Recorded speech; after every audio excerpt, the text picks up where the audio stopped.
Risk tolerance in the investment world. In the investment world, there are two aspects of risk tolerance. One, an investor's capacity for risk or ability to absorb losses. And two, how comfortable an investor is with risk. An investor's capacity for risk is looked at purely from a financial point of view. In other words, the simple question is asked, how much money can an investor afford to lose?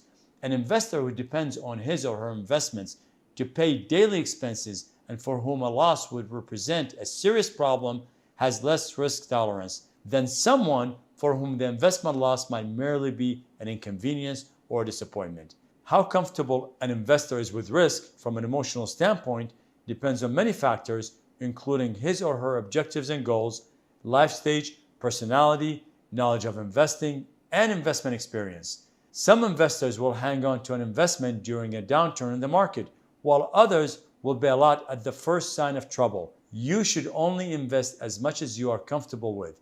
If you find yourself losing sleep worrying about your investments, you may have invested too much or too aggressively.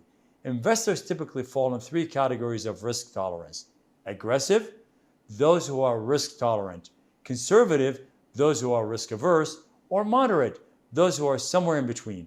How risk tolerant are you is important because it is one of the basic factors in determining the best investment strategy for you. Your risk tolerance can affect both the type of investments you make and the way you choose to diversify your portfolio. Be sure to diversify. All investors, whether aggressive, conservative, or somewhere in the middle, can potentially benefit from diversification, which means not putting all your eggs in one basket. Holding a mix of different investments may help your portfolio balance out gains and losses. The principle is that when one investment loses value, another may be holding steady or gaining, although there are no guarantees, of course.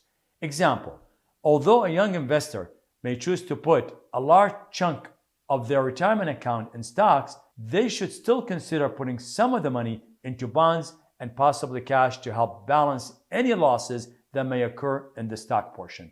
Even within stock allocation, they may want to diversify among different types of stocks such as domestic, international, growth, and value stock to reap any potential gains from each type. What about more conservative investors such as those nearing or in retirement? Even for these individuals, it is generally advisable to include at least some stock investments in their portfolio to help assets keep pace with the rising cost of living. When a portfolio is invested too conservatively, inflation can slowly erode its purchasing power. Understanding dollar cost averaging. Your employer-sponsored plan also helps you manage risk automatically through a process called dollar cost averaging. We'll call that DCA from now on. When you contribute to your plan, chances are you contribute an equal dollar amount each pay period. And that money is then used to purchase shares of the investment you have selected. This process, investing fixed dollar amount at regular intervals, is DCA, dollar cost averaging. As the prices of the investment you purchase rise and fall over time, you take advantage of the swings by buying fewer shares when prices are high and more shares when prices are low. In essence, following the old investing adage to buy low. After a period of time, the average cost you pay for the shares you accumulate may be lower than if you had purchased all the shares in one lump sum.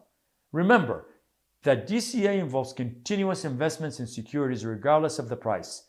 As you think about the potential benefits of DCA, you should also consider your ability to make purchases through extended periods of low or falling prices. Perform regular maintenance. Although it is generally not necessary to review your retirement portfolio too frequently, example every day or even every week, it is advisable to monitor it at least once per year and as major events occur in your life.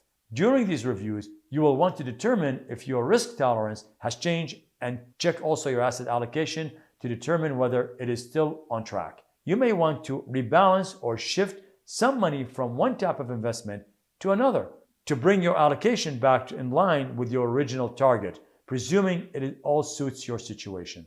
Or you may want to make other changes in your portfolio to keep it in line with your changing circumstances. Such regular maintenance is critical to help manage risk in your portfolio. When developing a plan to manage risk, feel free to contact us. We can help take emotions out of the equation so you may make clear and rational decisions. The link is in the description.